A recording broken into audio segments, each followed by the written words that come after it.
Здравствуйте! Сегодня мы начинаем нашу консультацию. Мы ждем вас на две программы магистерского обучения. Это программа «Психология тьюторского сопровождения» и «Юридическая психология». Я хотела сейчас немножко рассказать про эти программы. Зачем, почему.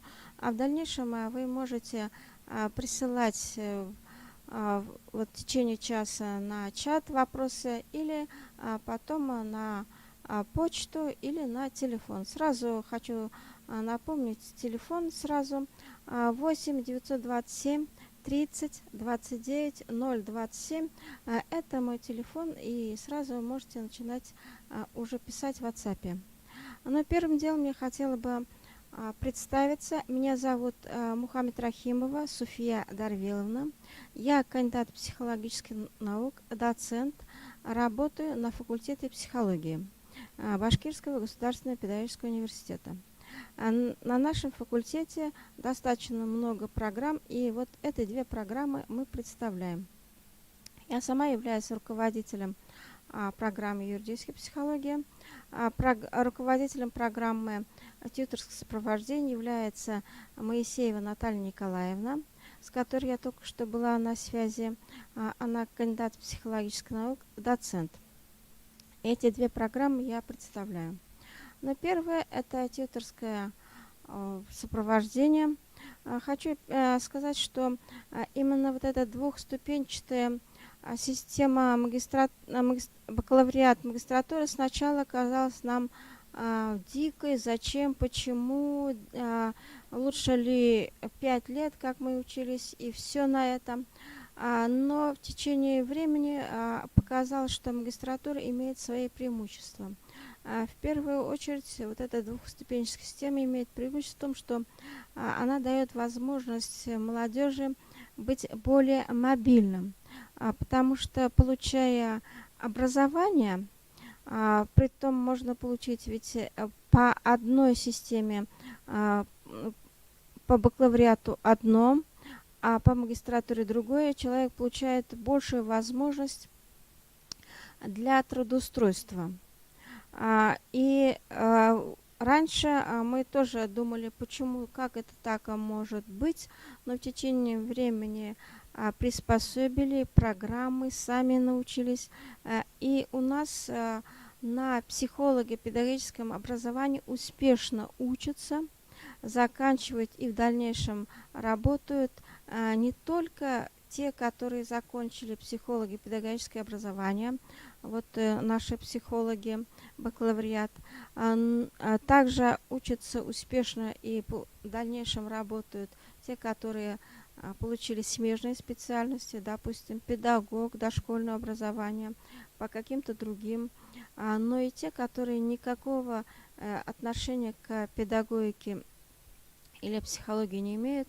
Допустим, человек закончил экономическое образование, из агрономического и так далее. То есть это у нас предусмотрено в программе, что могут прийти люди, которые вообще первый раз слышат слово психология, но это им интересно, это им нужно, и мы готовы принять таких людей. И в программе специальные дисциплины предусмотрены для того, чтобы они могли уже успешно учиться. И это позволяет людям, молодежи, быть более мобильными.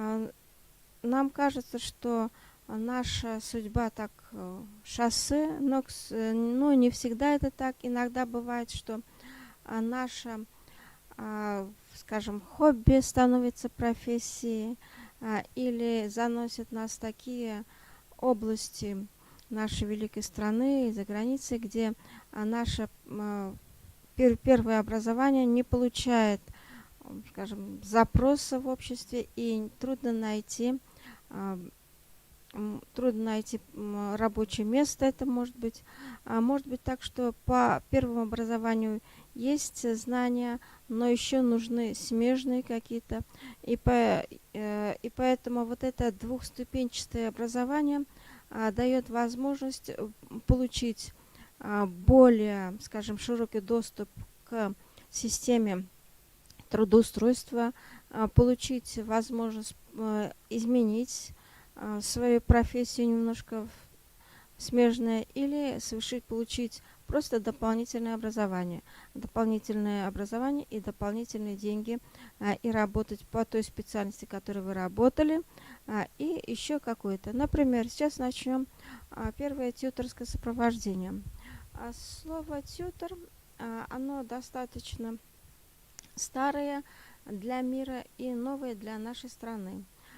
Это профессия можно перевести как наставник, можно перевести как помощник, восходит к средним векам, когда в университетах Лондона, Парижа были люди, которые помогали студентам адаптироваться, сориентироваться в существующей системе образования. И поскольку тогда не было единой системы, и студенты могли выбирать тот предмет, который им хочется, и уже проложить свою индивидуальную траекторию помогали тьюторы. Ну, как говорится, новое – это хорошо забытое старое. Сейчас мы тоже возвращаемся к этой системе, то есть мы уже отходим от единого такого плана, когда все хором идут в один предмет и все хором заканчивают по одной и той же программе. Сейчас мир идет в сторону индивидуализации, то есть мы предлагаем в соответствии с запросом индивидуальные траектории обучения, это и в школе, и в вузе, и не обязательно, чтобы образование ограничивалось только какими-то официальными рамками аудитории физической, ведь кроме вуза есть еще интернет, через который мы сейчас общаемся, и можно получить образование через открытые сообщества, но сориентироваться в этом тоже так же сложно, как и купить, ну, допустим, нужные мне обувь в таком огромном супермаркете, глаза разбегаются, не знаешь, куда идти, что делать, и мы обращаемся к консультанту, дизайнеру для помощи. А в образовательном пространстве, таком огромном, сориентироваться тоже непросто. Поэтому тьютор поможет сориентироваться в этом огромном пространстве. Но нужно сказать, что эта профессия у нас сейчас уже узаконена, и с введением инклюзивного образования в школе введена такая должность. Почти в каждом школе, это в колледже и в вузах есть такая должность тьютор. И в этих официальных организациях, как правило, тьютор сопровождает детей, нуждающихся в особых условиях. Это может быть какие-то заболевания, может быть какие-то особые потребности, с особыми потребностями в образовании. Поэтому те учителя, которые работают уже много-много лет, но видят необходимость дополнительной зарплате или хотят новые какие-то знания и видят, что есть такая необходимость в помощи, но нет знаний, могут помочь себе и детям работать в этом плане и получить дополнительные знания и дополнительные образования. Поэтому для обучения по тьюторскому сопровождению, психолого-тьюторскому сопровождению мы приглашаем выпускников бакалавриата всех, которые, может быть, если вы считаете себя, что вы хотите работать с детьми, со взрослыми, именно в образовательном пространстве, приходите к нам, и учителя, которые уже работают, могут получить дополнительные знания и продолжать работать в той же организации, но уже получить дополнительные, скажем, возможность и дополнительную зарплату, работая в школе, поскольку, ну, могу сказать, из опыта работы мы общаемся со многими школами, и в одной из школ сказали, что у них много денег дали на образование. Мгм. Дали много денег на, на техническое оснащение, но как работать с детьми не знают и не знают, как работать с родителями, поскольку оказывается проблема не только в том, что дети требуют особого внимания, иногда работа с родителями более сложна, чем работа с самими детьми, которые требуют особых условий. Еще есть другие дети, обычные, нормотипичные, как мы называем, они тоже должны быть готовы принять этих детей, общаться с ними. Это тоже наши субъекты образования. И вот, наконец-то, мы услышали такое, и такую программу мы запускаем.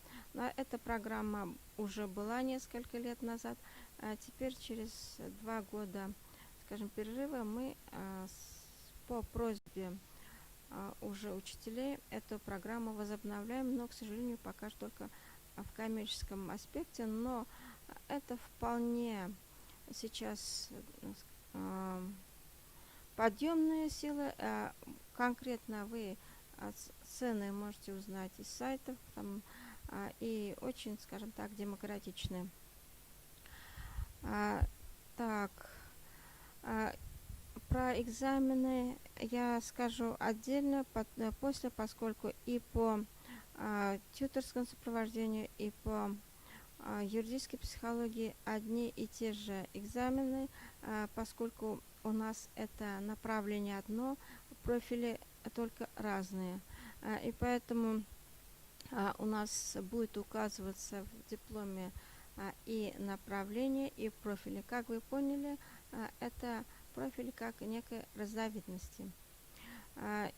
Значит, таким образом, по тьютору, по тьюторскому сопровождению возможно получение образования для того, чтобы работать и с инклюзивным образованием, и в общем для сопровождения взрослых и детей в образовательном пространстве. Другая программа юридическая психология, это тоже из категории хорошо забытые старые, поскольку в те времена, когда у нас был специалитет, у нас 5-й курс был настроен на то, чтобы давать специализацию, то есть давать какое-то еще дополнительное, скажем, углубление. И на нашей кафедре была такая специализация юридическая психология. И сейчас, когда у нас бакалавриат и магистратура, мы тоже возобновляем, скажем, заново эту программу юридическая психология для того, чтобы расширить возможность трудоустройства. Но в отличие от тьюторского сопровождения на сегодняшний день такого профстандарта, который я сказала бы, вот профстандарт юридический психолог и рабочее место юридический психолог, пока еще формально, скажем, на уровне федеральных органов нету. Вот мы опираемся на профессиональные стандарты. Я долго искала профстандарт. Профстандарт, как вы знаете, разрабатывают ученые, и они висят на сайте Министерства труда и социального обеспечения. Есть профстандарты лифтера, рабочего, но в этих профстандартах указывается все необходимые требования, что они должны сделать, каким быть, то есть полное представление о профессии. но профессии, которые относятся к типу человек-человек и именно высокоинтеллектуально насыщенные, информационно насыщенные, очень трудно поддаются формализации. И на сегодняшний день таких утвержденных, скажем, профстандартов юридического плана нету. Все они в проекте, вот юридически, может быть, на сегодняшний день где-то уже какой-то проект уже утвержден, не могу сказать стопроцентно, но на тот момент, когда мы утверждали план, таких еще не было. Поэтому мы опираемся не только на формальные, скажем, законы, которые есть, но и на потребности рынка, потребности именно людей. А в чем потребность юридического психолога, если формально, скажем, такого нету в профессии, скажем, где найти такую, где написано, вот есть учитель, есть, скажем, врач, а вот именно юридический психолог нету. Есть педагог-психолог, профстандарт принят педагог-психолог, и в новом, вот в этом профстандарте есть две группы трудовых функций А и Б. Если трудовые функции группы А это достаточно известные нам функции, это консультирование, диагностика и так далее, то в группе Б предусматривается, что педагог-психолог, который работает в школе, во всех учреждениях школы, колледж, дополнительно в ВУЗе, должен уметь работать не только с нормотипичными детьми, но и с несовершеннолетними. Вы уже видите, это юридическая терминология. Несовершеннолетним, попавшие в трудную жизненную ситуацию. И психологи вменяется в обязанность сопровождать их в юридически значимых ситуациях. То есть это может быть ребенок попал в беду, в качестве он стал жертвой какого-то посягательства, он стал свидетелем, или ему предъявляются какие-то обвинения в том, что он совершил какое-то преступление. По закону в любом случае он должен иметь представителя полномочного. Полномочным представителем могут выступать родители, но, как показывает практика, и родители не в состоянии обеспечить такое психолого-юридическое сопровождение. Они не знают законы, сколько часов можно с ребенком проводить именно допрос, какие вопросы могут задавать, какие вопросы не могут задавать. То есть это четко надо знать законы. Есть определенные, скажем так, требования, есть особый способ ведения дел по делам о несовершеннолетних. И, естественно, родители, которые загружены 24 часа в сутки различными проблемами, не в состоянии это помочь. И если ребенок попал в беду, он уже закрыт для общения, и простому человеку трудно найти доступ. И школьные психологи уже имеют такой опыт, многие не один раз, поскольку к ним обращаются, как только что-то случается. И все, что происходит в школе, в любом учреждении, это проходит, конечно, через кабинет психолога. И психологи работали, но, как скажем, по запросу, а сейчас это будет в обязанность, поскольку это нужно. И проводили и в Москве Федерация психологообразования проводит очень серьезную работу, в которой я тоже участвовала, по подготовке введению этих профстандартов. По результатам проведенных опросов именно эти трудовые функции оказались наименее, скажем так, наименее подготовленными, и психологи, которые получили образование ранее, они не готовы реализовать эту функцию, и поэтому наша, скажем, магистратура также направлена на то, чтобы закрыть эту нишу. Но скажем так, что еще есть в профстандартах такое число 6-7, то есть это требования, которые предъявляются к получению. Это уровень образования. 6 – это уровень образования бакалавриат, 7 – это магистратура. И, в принципе, закон требует, чтобы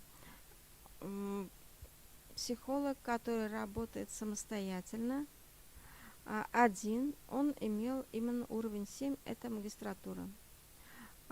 6, это бакалавриат, он имеет право работать под руководством магистра. Поэтому вот эти нюансы тоже могут стать, скажем, камнем преткновения при устройстве на работу. Поэтому магистратура, можно сказать, что это полноценное образование, которое можно сравнить со специалитетом. И есть в Трудовом кодексе, в современных трудовых стандартах, есть четкий перечень, скажем так, именно каких-то должностей, которые могут взять на себя бакалавриат, и те, которые магистратура. И, конечно, мы понимаем, что как только идет рост, карьерный рост, бакалавр достигнет своего потолка, и в дальнейший рост возможен только с получением именно магистратуры. Поэтому магистратура – это, скажем так, социальный лифт именно в карьерной лестнице. И в вертикали, я уже говорила, что ограничения есть уже управленческий персонал, даже средний персонал, он уже должен иметь степень магистра. И идет горизонтальный, поскольку если человек получает образование в одном и дополнительно смежном, или даже если продолжает, это дает возможность получить образование и это рабочее место и по бакалавриату, и по магистратуре. Куда же могут идти, кто приходит на юридическую психологию? У нас уже есть опыт, скажем так, туда приходят люди с юридическим образованием, которые понимают, что они знают все законы, но психология им еще нужна, поскольку без знания психологии реализовать свои знания законов достаточно сложно. И работа в КДН, комиссии по делам несовершеннолетних, в каких-то других социальных приюты, социальные, у нас есть центры «Семья», психологи педагогические, там, где есть юридически значимая ситуация. Там не просто надо быть подкованным в плане психологическом, владеть психологической терминологией и технологиями, но и знать какие-то законы. И наоборот, те, которые владеют уже психологическими знаниями, но хотят реализовать себя в плане юридических образований, тоже приходят. И я уже говорила, что люди, которые получили образование, иногда бывает случайно, иногда по желанию, говорит, мама сказала поступать, поступил, пришел, а теперь я буду училась для мамы, теперь буду учиться для себя. И в плане расширения кругозора прийти, получить образование и работать по этой специальности, это тоже может быть, поскольку работа с детьми предполагает, что должно быть педагогическое или психолого-педагогическое образование. Таким образом, эти две магистратуры, они в одном, скажем так, одной связке. И разрабатывая программу, мы работали в одном направлении, но в двух профилях. И они, первая часть есть общая, ну, то, что называлось общеобразовательные дисциплины, которые общие для всех магистратур. Есть дисциплины, которые общие для направления, и есть дисциплины специализации, которые именно только для данной магистратуры. Поэтому время, которое мы собираемся давать образование, это 2,5 года. И в программе предусмотрена дистанционка. Это изначально была уже предусмотрено. У нас есть хорошо работающая система LMS, через которую мы записывали и выкладывали свои видеолекции, задания, свои консультации. И студенты во время сессии уже могли в своем, скажем, режиме подключиться и проделать работу. У нас, я уже говорила, называется «С применением дистанционных технологий». То есть есть сессия, которая чисто дистанционная, то есть не надо приезжать из дома. У нас была дистанционная февраль-март по плану, и до 8 марта все сидели и дома писали. А то, что нужно было выложить, мы уже в ноябре, в декабре все выкладывали. У нас уже 1 декабря все это было выложено. И вот наш опыт работы дистанционки очень нам помог во время коронавируса. И опыт наших студентов, которые уже умеют работать в дистанционке, тоже им помог выжить в этой системе нелегкой. И вот тех программах, о которых мы сейчас говорим, тоже есть одна сессия. Нужно сказать, что в заочном обучении есть различная такая вот поэтапность. Вначале мы собираем на установочную сессию, которая будет осенью. И в этой установочной сессии мы уже даем определенные установки, знакомим с планами, и есть уже определенные читаемые лекции. Это затем вторая сессия дистанционная. Я уже говорила, это будет зимой. И летом уже очная сессия, которая предусматривает, что все вопросы, которые возникли дистанционно, мы уже отвечаем очно, и необходимые навыки уже упражняемся в приобретении необходимых навыков. В этом году у нас одна сессия была установочная, встречались контактно, а 2 были дистанционно. Надеюсь, что следующий год у нас дистанционно только одна сессия будет, а летом мы встретимся уже осенью, и летом мы встретимся с вами уже очно. На следующий год 2 сессии, также одна очная, другая дистанционная, и уже в январе, через 2,5 года, уже предусмотрены государственные экзамены. Вы в качестве экзамена вы пишете магистерскую диссертацию, которая будет очень достаточно серьезной работой.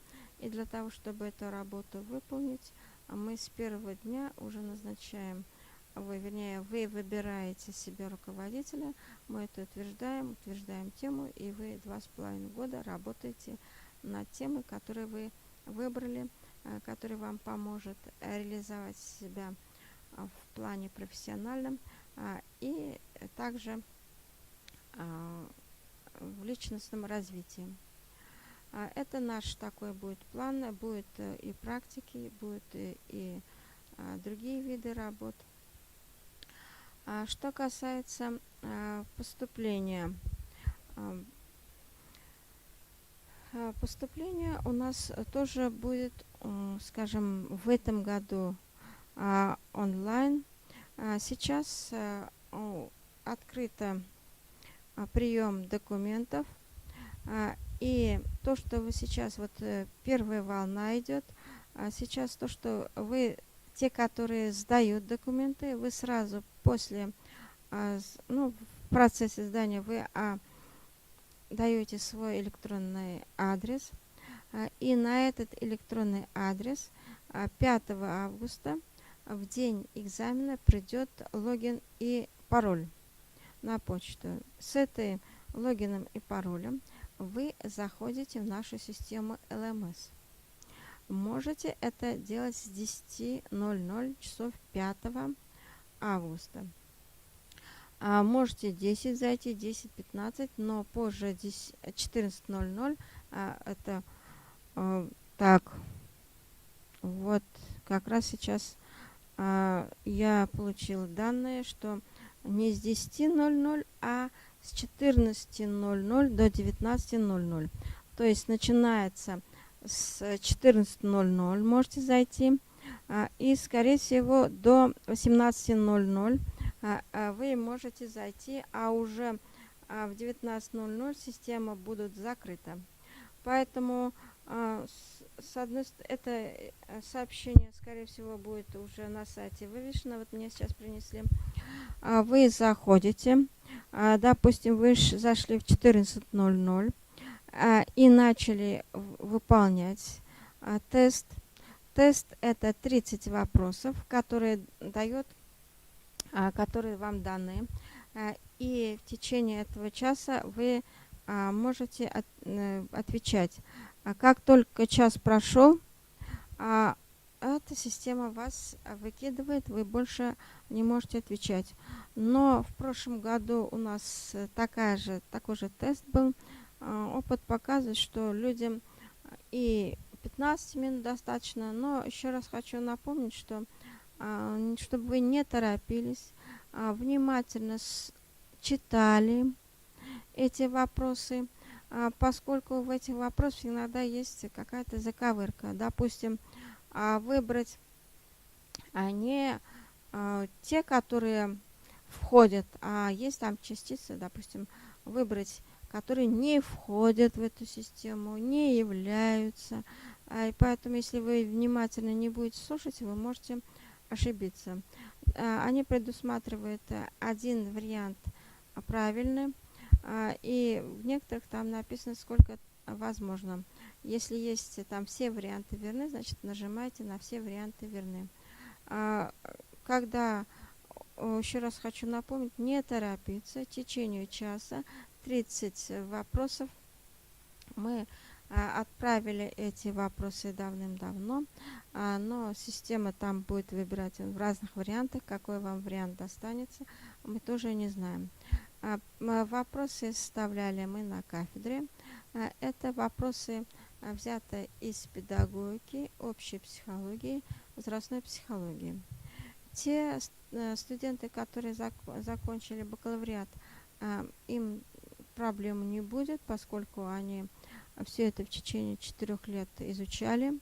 А если у вас не было, то вы можете прочитать общую психологию. Вот у нас есть учебник Маклакова, возрастную психологию любых авторов, педагогической психологии. Вот 3 учебника вам будет достаточно, чтобы просмотреть.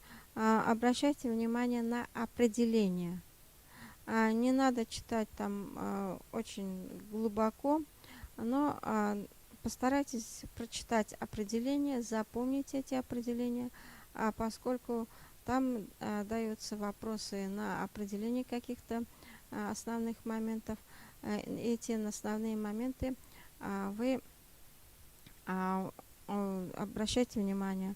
Еще раз хочу напомнить.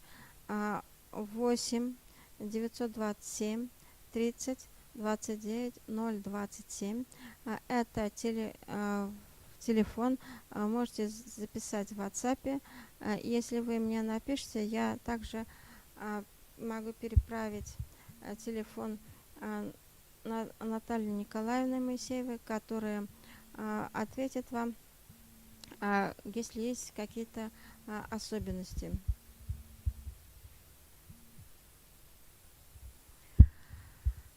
Таким образом, наша, скажем так, подготовка и поступление будет очень успешным, если вы внимательно прочитаете вопросы, ответите.